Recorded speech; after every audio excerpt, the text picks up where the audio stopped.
Okay, up next, we're going to explore the growing connection between Eastern and Western game markets, how players around the world are embracing global content in exciting new ways. Please welcome Jianghee JJ Jin, CEO of NC America, and a fireside chat with Lisa Cosmas Hansen from Nico Partners. Thank you. Okay, I'm Lisa Hansen, and I am the CEO of Nico Partners. We do market research on the video game industry in Asia, so I am delighted to be sitting here with JJ, and I'm going to introduce her to you now. Jianghee JJ Jin is the CEO of NC America and COO of NCSoft West, U.S. subsidiaries of the global publisher NCSoft. Prior to joining NCSoft, JJ served as the CEO at Pearl Abyss America, the makers of the MMORPG Black Desert. She previously worked on game companies in the United States and Korea in various leadership roles, including Kakao Games, Tryon Worlds, Enway, and NHN, with an expertise in the international business, strategy, publishing, business development, and more, leading many international partnership deals and growing businesses for the companies that she worked for. JJ holds an MBA from Stanford University. So she's a real slouch. You guys should just all get up and go. I didn't expect you to read everything. Well, I wanted to. All right, so JJ, clearly you have achieved a whole lot so far. And I'm told that you moved to the United States about 17 years ago. Is that right? So now you're the CEO of NC America and the COO, more newly, of NC West. Since the NC West role is quite new, can you tell us a little bit about why you have two roles and how they work together? Yeah, so I joined NCSoft 9 months ago, last year, as the CEO of NC America, and also as a part of the headquarters leadership team working on Western and global business strategy. So even from the beginning, I was involved in like a bigger agenda, not just on the publishing side, like on how to make NCSoft actually make a rebound successfully in the Western market, and also how to make the company grow further and bigger as a global publisher. So still, my top priority is to rebuild and strengthen our publishing capabilities in the West, but I've been working closely with ArenaNet, one of our studios in the West, very closely since day one. So NC West is a holding company of ArenaNet, and to NC West, ArenaNet and Guild franchise is the most important business. Actually, we really want to grow further. So recently, headquarters just wanted to make it more official and just gave me another hat to wear, so that probably I can do more work officially for NC West and ArenaNet, working more across the board for all the Western subsidiaries. So with this new role, I believe I can work more strategically across the board and create more synergies and build up our brand power better globally, and also find more business opportunities for NCSoft in the West. All right. Well, we can say at Nico Partners, when we do our research, we can say that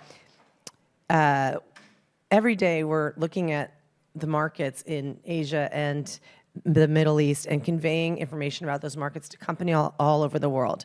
And after doing this for more than 20 years, I can say that it really takes local market understanding to have success in any market. So can you tell us a little bit about how your experience in Korea gives you an edge for running NC America, NC West, and how you can help extend NCSoft mission like you just mentioned that you're planning to do? Yeah, you asked about my experience in Korea, but I would just say like a combination of my experience in Korea and outside of Korea probably really helped me to gain some good perspectives and insights, and kind of know-hows, actually how I can build a business probably a little better, like just get a little better ideas actually how to build a good global business for a Korean or Asian company. Because, so just speaking of a little bit of myself, I was born in Korea, I grew up there, I studied there. I also worked in Korea for 6 years before I came to the States. So I've spent like 30 years of my life in Korea before I moved to the States. So I was like pure Korean. And then somehow, because I could speak a little bit of English, like a little better English than most average Korean people, I actually went to like a foreign language high school that provided very extensive like a foreign language program to high school kids. So I majored in Chinese. I also really loved, learning foreign languages. So I was pretty good at English, unfortunately. So I think when I was in Korea for 6 years, most of my job was actually to help Korean companies go global. So I was doing like a market research, doing consulting projects, and doing a lot of data analysis to set up good go-to-market strategy for Korean companies' products for US market, European market, and Latin American markets, and everywhere in the world. And I thought I did a great job. I thought I was doing a great job because that's what everybody told me. You're doing such a great job. So I thought my strategies were good. And then, funnily enough, it was not until after like a couple of years when I actually started working in a company in the U.S. called the Tryon Walls. Actually, I really learned a lot from that company. By the way, realized all the global strategy I put together for those Korean companies like back in early 2000 was like almost like a garbage because I really didn't know anything about the global market. I never lived outside of Korea. Maybe I was kind of smart to just put together some data, just analyze some data, and just put together a lot of things like in theories. And eventually, I realized actually just putting together strategy is probably the most easiest thing ever because if you can read like some of the market research report, I think if you just talk to some of the people in the video game industry, you can just put together strategy pretty well. And I think a lot of people just put together similar strategies. Like you need a product, market fit. You have to have your business model that work well for that market. You really need to approach better just to the target audience in that specific market and platform strategy, blah, blah. I think you can just come up with good strategy pretty easily. Of course, it's not that easy, but it's easier than everything else you really actually have to do. And when I was at Tryon Walls, I worked with a lot of Korean partners and Chinese partners and other partners in Asia because that's what the company wanted me to do. At first, I really wanted to work in the U.S. more because I just first came to the States, actually working for this U.S. developer, and they just sent me to Asia all the time. And I was a little grumpy. I'm like, I really want to work in the U.S. I want to work with Americans. But they're like, hey, actually, you can speak Chinese, you can speak Korean, and why don't you just go and just get the deals for us? So anyways, I just did it. And then I think I really learned a lot through this, like a partnership deals, licensing deals, publishing deals, and I actually also wanted to do some more acquisitions, investments, and then I realized the most important thing is actually to make all these different teams actually work together, and whatever products you bring in, actually whatever specific deal actually you work on, eventually you really need to have these things actually to happen. And you really have to make these teams actually who work in different continents, in different time zones, using different languages, and having actually all different working structures, disciplines, and who have very different market understanding, very different approaches to the game development and game publishing, who have even like a different team structures with all different titles and positions and different R&Rs and different organization structure, really just work together, make things happen. And it was such a complicated job and very, very hard to do. I think a lot of companies actually fail at at partnership because they really can't make things happen as well as they can do just within just one company. So anyways, I learned a lot through all those experience. So after when I actually joined first time as a CEO of Korean company's US subsidiary, it was a company called Kakao Games like almost 10 years ago. And then I faced another challenge, like just working for a Korean company's US subsidiary, working with a headquarters actually in Korea, having team who is mostly American. I think actually there were also a lot of challenges. I also learned a lot from those experiences. And after that, I just built Prolabis America, just really trying to apply a lot of learnings I learned throughout my career just to build a good team and good structure and create a good work process and communication that really can work better like internationally, especially between Western and Asian or especially Korean companies. I think probably that really helped me to gain better perspectives or insights about how to build a good team that work in this environment. So I don't say I know everything or I can really do this right, but I think probably I understand all those challenges a little better than most other people who don't have that experience.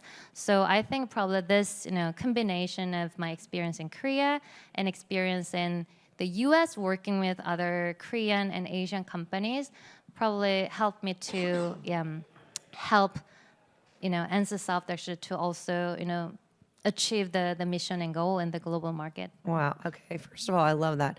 I think everyone should measure success on the number of languages they speak and the number of stamps in their passport. So you are obviously successful. So now I think what you just explained is fascinating, and it really pertains a lot to a large company. So what advice would you have for smaller game developers who also need to navigate those cross-border challenges and want to succeed in publishing everything their game published by some other publisher, globally or even just in Korea? That's a good question, but I don't think I really have a good answer. I think it really depends. I think for a small developer, fortunately, I think there are all different ways to make your game, published. I think there is a platform called Steam. I think even like a developer without any like a publisher or any like publishing team effort, I think there can be some like easier solution and still actually make it pretty successful. So if you're an indie developer or a small team who really can't afford like a big like a publishing deal or really don't want to go through all those hassle just to get a partner, just work together, I think there are definitely ways to make it happen and still actually make it pretty good for your game. Just I think it's I can even just I don't need to mention like all these like examples, but I think there are already a lot of examples actually for a small developer actually to go pretty ambitious and go global on Steam. But also if you want to work with a publisher, still I think all the publishers are always looking for great games, and I think there's always definitely a good chance like there is a publisher actually who is willing to work for your game.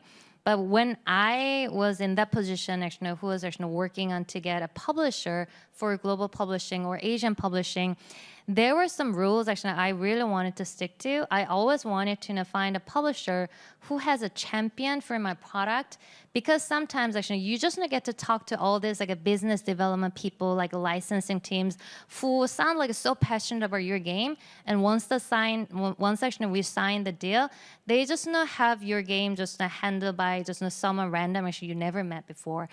I wouldn't do that. I think actually you really have to know who is gonna work on your game and who is really passionate about your game and who is gonna really make your game just reach to the audience actually you're looking for.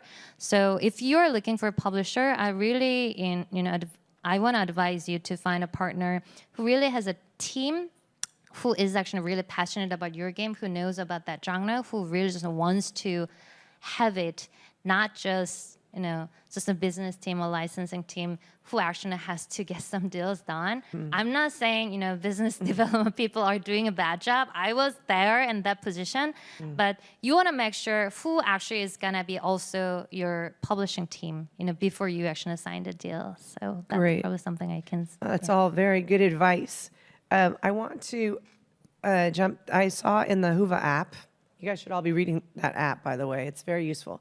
So the Huva app for this conference, somebody posted a question for us. And the question was, can you effectively localize a game without anyone from that culture on your team? My simple answer is no. I don't think so. But anyways, the world is somewhat, funny. So if you're really lucky, then of course you can do anything, just luckily. But it's gonna be extremely, extremely hard. I think even good translators actually make things bad. I think for good translation, good localization, you really need people who know actually how to translate things, but also know about your game, gamers, and all the gamers terms and really understand actually how your game works. So it's really important to get a very good, localization team. And this is something I think a lot of Korean people are probably familiar with. This is a story. I think even for, Blizzard game, actually, they were really popular in Korea in early, 2000. I think actually they really did a great job at localization. So all the like early Blizzard games that are very popular in Korea, I think actually people were really just having great feedback on their localization because it was so good. I think you can tell actually as a game player, if you play in a game that was actually imported from another country, you can tell actually when there's a localization piece actually that really doesn't quite well in your own language, then you feel like, oh, actually they didn't do enough job, they didn't really pay attention to details. And I think players can tell whether it's really good or something just decent. So I think good localization is very important. And of course, you really need a good team actually who understand the language, gamers' language, and the culture. Yes, absolutely. We find that too. The theme of the summit in 2025 is navigating the next era of gaming. So, to me, I think that means that game companies they need to go find and meet the players where they are, geographically or culturally. And a lot of that is through localization or culturalization, also economically, behaviorally. But how would you define the next era of gaming? And how does NCSoft define it? Yeah, actually, I saw your question. I also couldn't find a really good answer, but I think a lot of people are already talking about different things like AI or new technologies just to define new era of gaming. But to me, when I think about the new era of gaming, there are just certain keywords that I pay attention to, and not only on the technology side. Anyways, I think people are already talking about all the technologies and AI, and I'm not gonna add too much on top of that. But to me, I think there are more like a soft side issues that I really just pay attention to. So those keywords are connections and emotions and community and fandom and games as I also think actually games are really becoming more important as a hobby because more people also watch games, not just play games. Yeah. So I think that's also another important thing I pay attention to. And probably the last thing is actually more platforms. So just going through just one by one very quickly. I think this is too big agenda. Sure. So just going through quickly, I think connections are becoming more and more important amongst players. And players are really just being connected everywhere, both in game and outside of game. Players, so because of that, I think actually more and more games that have more social features in game.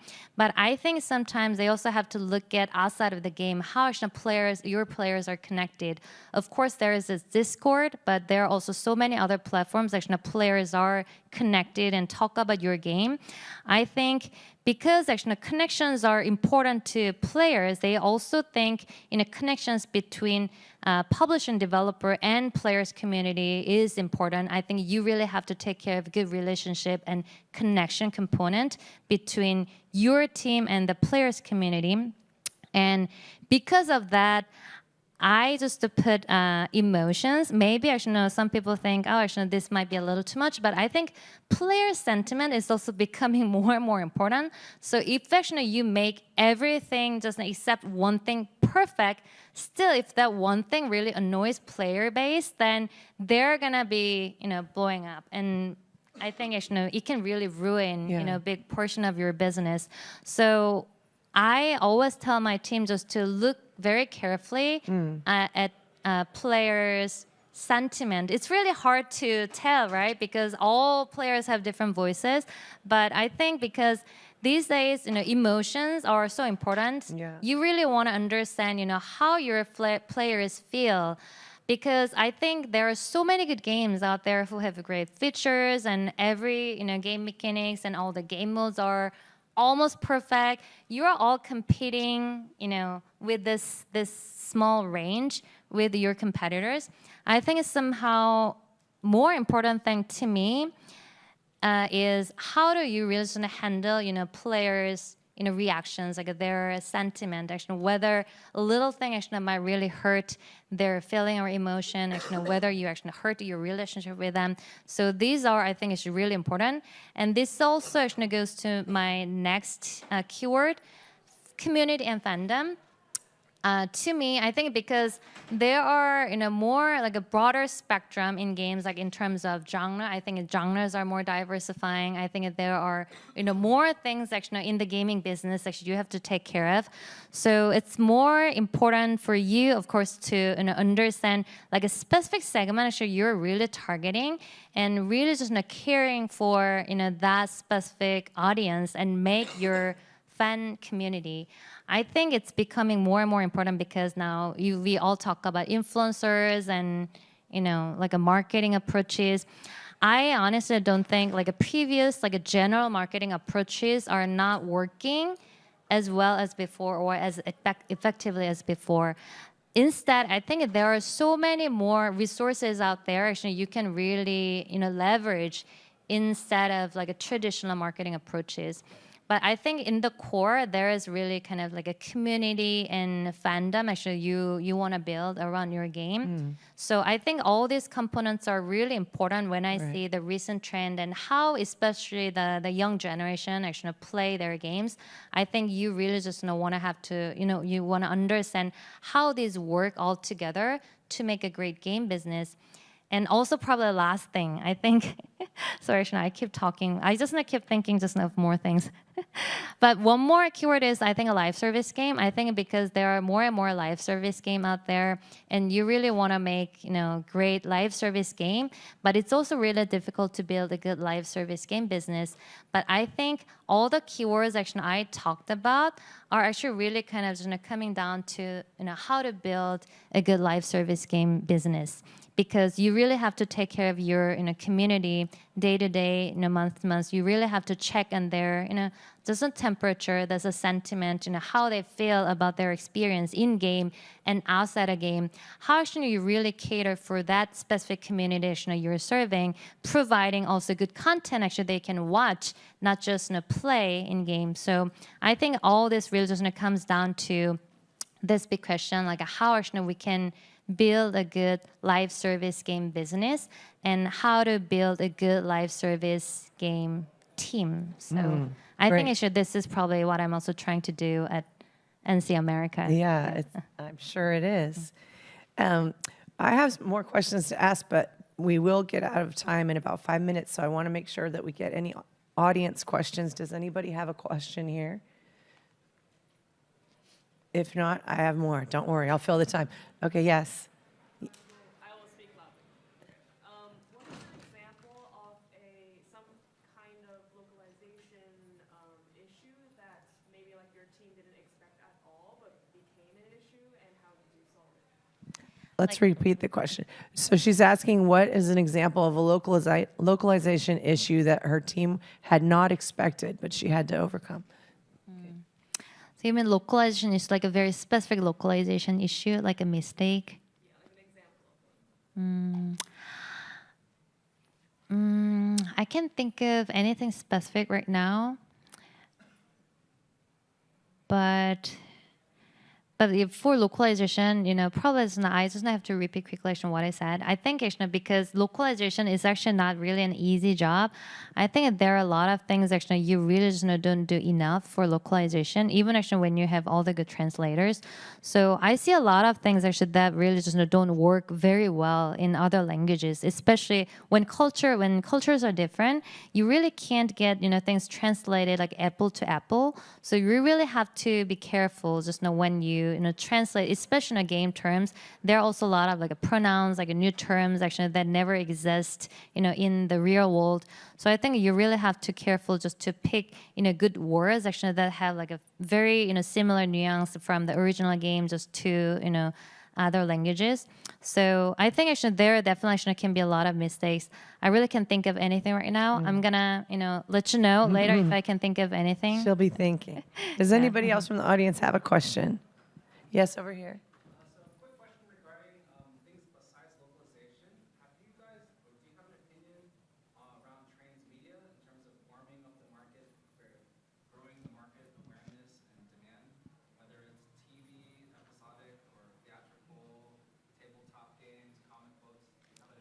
Yes, of course. I think it's also becoming more important. I think there are, as you know, actually there are more collaborations between media and entertainment sectors, and I think actually games IPs are really good for other media outlets. So I think actually there really should be more efforts just to bring like a cross media collaborations, and I'm also trying to do more of that. Yeah. Okay, are we out of time or we have 2 more minutes? Okay, one over here. Have you seen, what sort of trends are you seeing for localization tools as of lately that's different from what you've seen maybe in the past? Like the introduction of maybe AI tools or anything like that? Have you seen anything sort of being used more broadly? Yeah, I don't think actually I can be very specific about the localization tool, but we NC America actually we use a localization tool, and also it has like embedded AI feature, so that actually we can improve the translation quality. But I think a lot of things are still in kind of experimental stage. I would say I don't see like a really great quality coming out of it yet, but because I think with the help, I think actually we can definitely reduce the time, a lot of efforts. But honestly, I think at the end of the day, people should really understand the game best, have to polish up the localization quality. But I think I believe a lot of other publishers probably use AI tool in their localization tool these days. I have one last question for you. So there are a lot of really supportive governments around the world who are supportive of the games industry, building up games, building up esports, building up like game development in their countries. A lot of tax breaks, a lot of initiatives in schools and so forth. What would you say about the Korean government? Is how supportive are they of the games industry, and what do foreign companies need to know about when they're setting their sights on Korean? Okay, this is also big agenda, so I'm gonna Just be very you have like 30 seconds. Yeah, so I'm gonna make it very short. So Korean government, in my opinion, is not very supportive. So I think it's very similar in many Asian countries. The governments are more about like regulations and policies that really just make our lives hard. But I don't think actually you really need to worry about it. Actually, when you enter Korea, I think it's just the best is just to find a good partner. Actually, who can really handle all of these hassles on behalf of you, because I think things are actually very complicated. So just getting a good partner, really just have a lot of advantages in those Asian regions. Great. Well, I'd like to thank you very much for all of your insight and wisdom. How about a round of applause for our speaker? Thank you. Don't worry, they turn them off. Okay.